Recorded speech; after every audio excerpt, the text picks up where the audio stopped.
कि पीपल का एक पेड़ 1713 लीटर ऑक्सीजन देता है, ऑक्सीजन बनाता है, और 2252 लीटर कार्बन डाइऑक्साइड लेता है।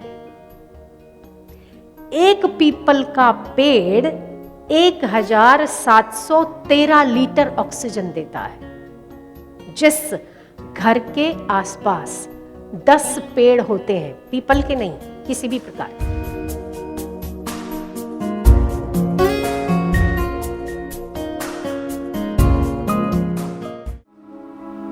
वटमूले स्थितो ब्रह्मा वट मध्य जनार्दन, उसके मूल में ब्रह्मा जी और वट वृक्ष के मध्य में जनार्दन का वास है, ऐसा माना जाता है।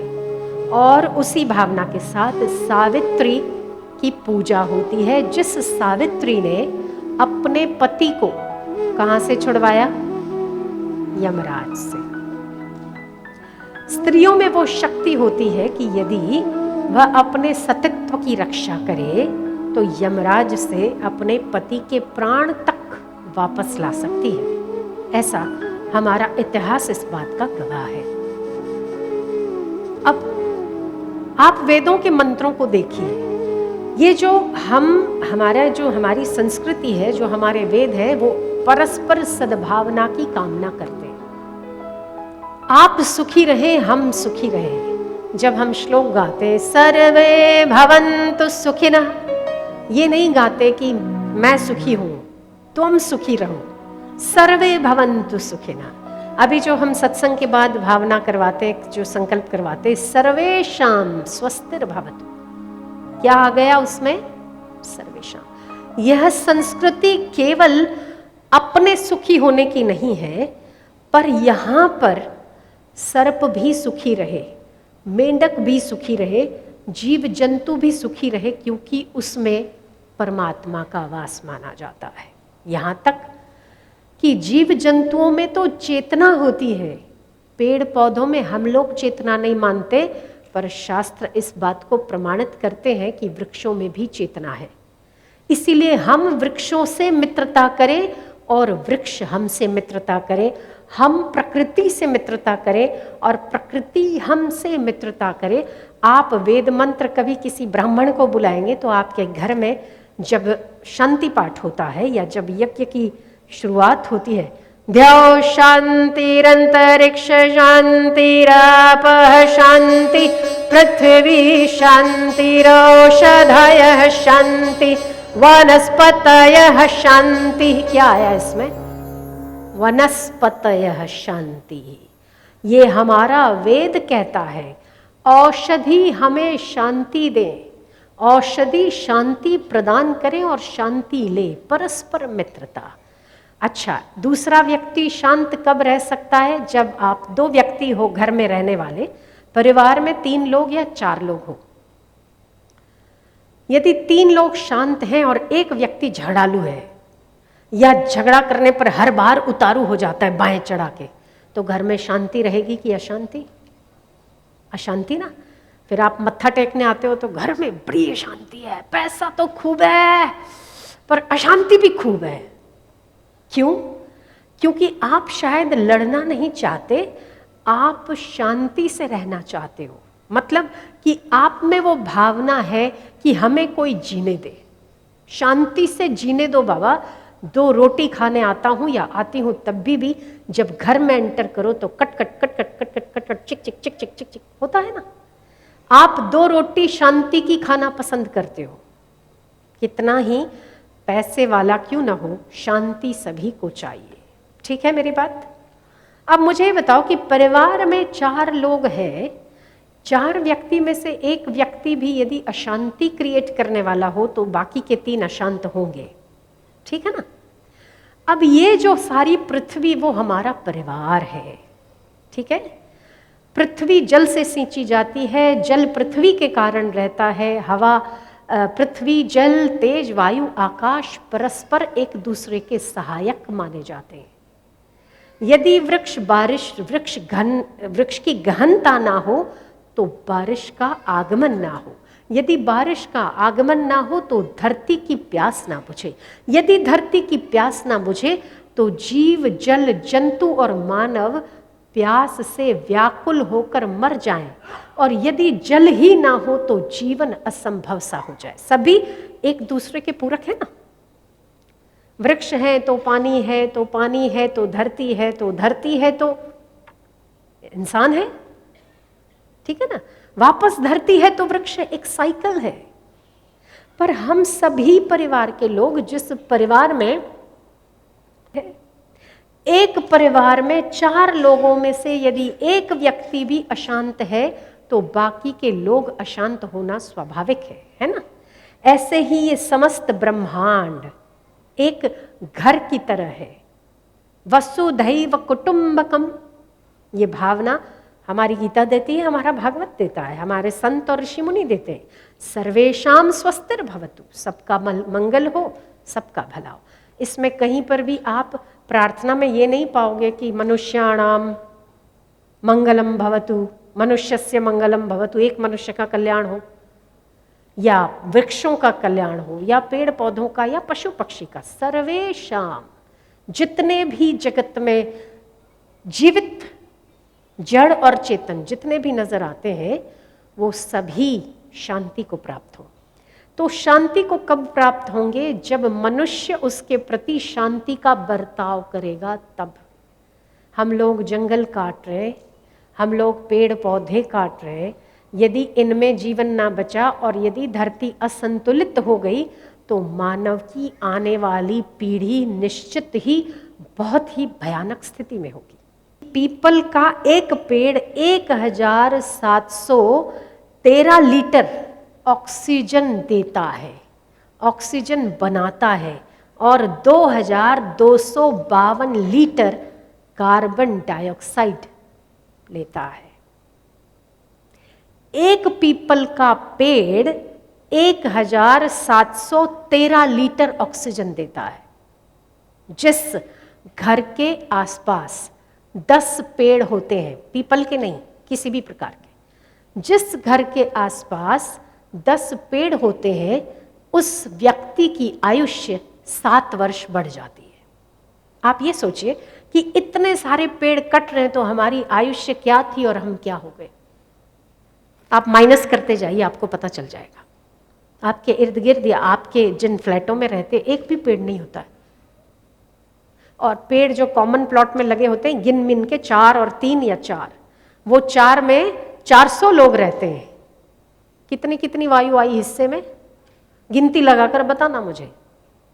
यदि एक घर के बाहर 10 पेड़ लगे हों तो एक व्यक्ति की उम्र 7 वर्ष बढ़ जाती है।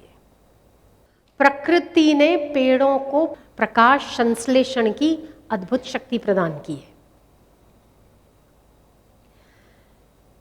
एक सूर्यमुखी का पेड़ 2 लीटर पानी छोड़ता है और एक बड़ा पेड़ 30 लीटर तक पानी छोड़ता है। हवामान में वायु में से जितनी भी कार्बन डाइऑक्साइड है वो पानी के साथ, अपने पानी के साथ अवशोषित करके ऑक्सीजन और कार्बोहाइड्रेट बनाता है पेड़। आपके वायुमान में से जितना कार्बन डाइऑक्साइड है, मतलब मैं ये कहूं कि जितना प्रदूषण है, उसको अवशोषित करके उसको ऑक्सीजन में परिवर्तित करने का सिस्टम प्रकृति ने पेड़ों को दिया है। तो पेड़ हमारे जीवन में कितने जरूरी हैं, ये आपको इन बातों से समझ आ गई होगी। पहले पूर्व काल में जब भरत मिलाप और राम मिलाप हुआ था ना, भरत मिलाप हुआ था, तो राम जी ने भरत से पूछा था, क्या पूछा था? भरत जब रो रहे थे, भरत जी का तो बाद में पता चला कि राम जी के वियोग में रो रहे हैं, पर जैसे ही भरत राम जी से मिलने आए तो राम जी ने पूछा कि भरत सब कुशल तो है ना? भरत और रोए, क्यों? तुम्हारे राज्य के वन सुरक्षित तो है ना? मतलब क्या हुआ? आप ये समझिए कि पहले के राजा लोग वनों पर कितना जोर देते थे कि वन तो सुरक्षित है, मतलब कि अगर तो दावानल लग गया, अगर तो बड़वाग्नि आ गई, अगर तो दावाग्नि लग गई और पूरे पेड़ के पेड़ जल गए तो चिंता का विषय है, ऐसा राम जी के कथन से लगता है। भरत, क्या तुम्हारे राज्य में घोड़ों की गति मंद हो गई है या हाथियों की कमी हो गई है? सारे जीव जंतु क्या अप्रसन्न है? क्या गायों ने दूध देना कम कर दिया है? आप बताइए तो सही, कुशल क्षेम में क्या क्या पूछ लिया है राम जी ने भरत से। और हम तो आजकल है बाल बच्चे ठीक है, मैं और मेरा परिवार, इससे अलावा तीसरी बात नहीं होती। आप किसी के घर मिलने जाते हैं, हाय हाय, खत्म बात। आगे अगर थोड़ा ज्यादा हाय बाय वाला हिसाब किताब है तो बच्चे कहाँ हैं, बच्चे कैसे हैं, टीनू मीनू खुश हैं, खत्म बात। वहां राम जी क्या पूछते हैं? कुशल क्षेम में तालाब में पानी है या नहीं है? तालाब भरे पूरे हैं कि नहीं भरत? गाय दूध देना कम तो नहीं कर रही है? भरत, क्या वन सुरक्षित तो है? ऐसा तो नहीं कि वन में आग लग गई? नहीं भैया, सब कुछ सुरक्षित है। तब क्या दिक्कत है? दिक्कत यह है कि इन सब की जान आप नहीं है, वहां राम नहीं है, कि शरीर तो ठीक है पर आत्मा नहीं है। राम जी ने गहरी सांस लेते हुए कहा, भरत, फिर तो सब कुशल है, फिर तो सब ठीक है। अगर वन सुरक्षित है, अगर घोड़े तेज गति से दौड़ रहे हैं, अगर हाथियों की कमी नहीं हुई है, अचानक से कोई राज्य पर आक्रमण करे और हाथी चाहिए तो उसकी कमी नहीं है, अगर तो गायों ने दूध देना कम नहीं किया है तो राज्य असुरक्षित नहीं है भरत। मतलब दो चीजों से आपके राज्य की कुशल क्षेमता का अनुमान लगाया जा सकता था कि गाय और वन दोनों सुरक्षित है। युद्ध के लिए घोड़े और हाथी, अब आपको तो युद्ध नहीं करना है तो आप हाथी और घोड़ों को निकाल दीजिए, पर दो चीजें रहती हैं अभी भी, कि क्या हमारे देश में गाय सुरक्षित है? नहीं है।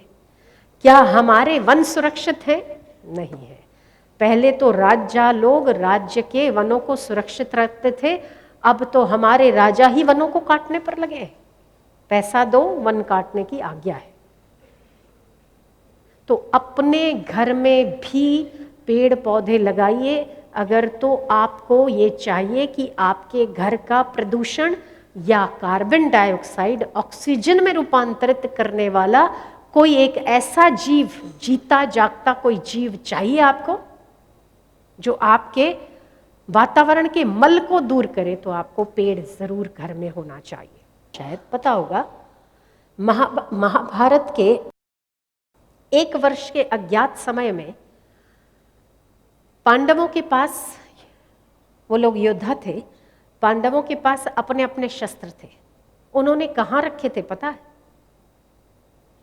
शम्मी वृक्ष पर उन्होंने अपने अस्त्र शस्त्र छुपाए 1 वर्ष तक, और शम्मी वृक्ष को कहा कि हे शम्मी वृक्ष, क्योंकि शम्मी वृक्ष देव वृक्षों में आता है और उसकी पूजा करने से विजय प्राप्त होती है, जो कि विजयादशमी के दिन की जाती है। उसी शम्मी वृक्ष का महत्व पांडवों ने अपने अज्ञात काल में किया। शम्मी वृक्ष पर अपने अस्त्र शस्त्र छुपाए और उसे प्रणाम करके हाथ जोड़कर कहा कि मेरे बड़े भाई शम्मी, हम 1 वर्ष के लिए अज्ञातवास में जा रहे हैं, कृपया हमारे ये शस्त्र आप 1 वर्ष तक संभाले रखिएगा, जब हम आए तब हमें लौटा दीजिएगा। कहते हैं 1 वर्ष तक उन्होंने शम्मी वृक्ष के संरक्षण में अपने अस्त्र शस्त्र छुपाए थे और शम्मी के वृक्ष ने उसकी रक्षा भी की थी। तो आपके पेड़ों में चेतनता है, वो भी दिव्य वृक्षों में, पीपल दिव्य वृक्षों में आता है, बिलपत्र, वट वृक्ष आदि दिव्य वृक्षों में आता है। तो एक पेड़, हम फिर से कहेंगे, एक पेड़ वायु में से पानी के अणु और कार्बन डाइऑक्साइड को ऑक्सीजन और कार्बोहाइड्रेट में रूपांतर करने की क्षमता रखता है। तो हमें पेड़ पौधों के प्रति जागृत रहना चाहिए। प्राचीन काल में वन महोत्सव हुआ करते थे।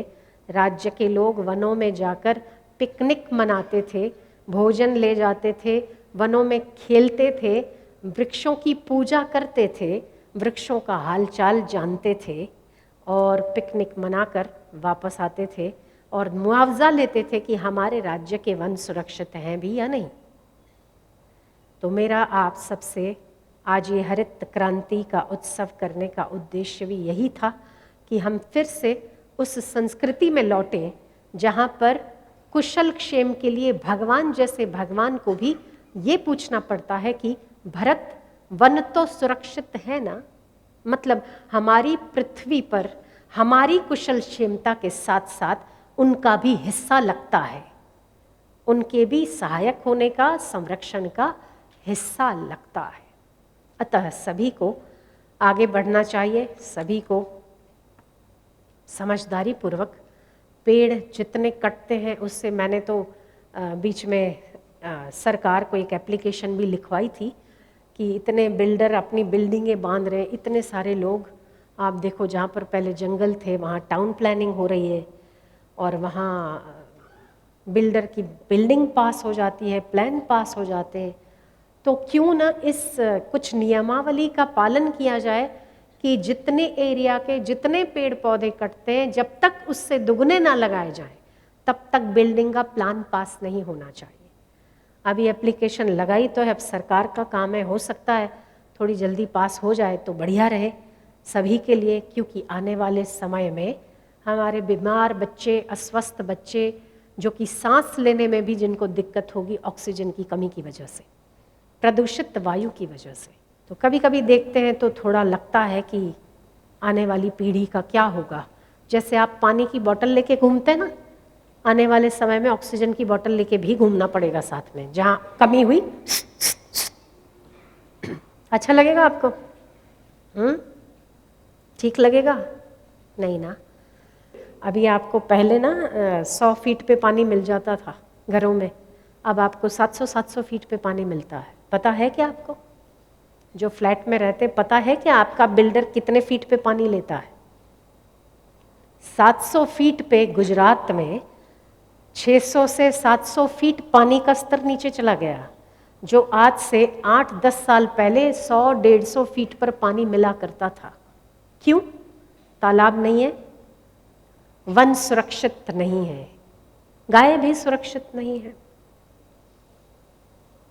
तो हम पर्यावरण का कितना अनदेखा करते हैं।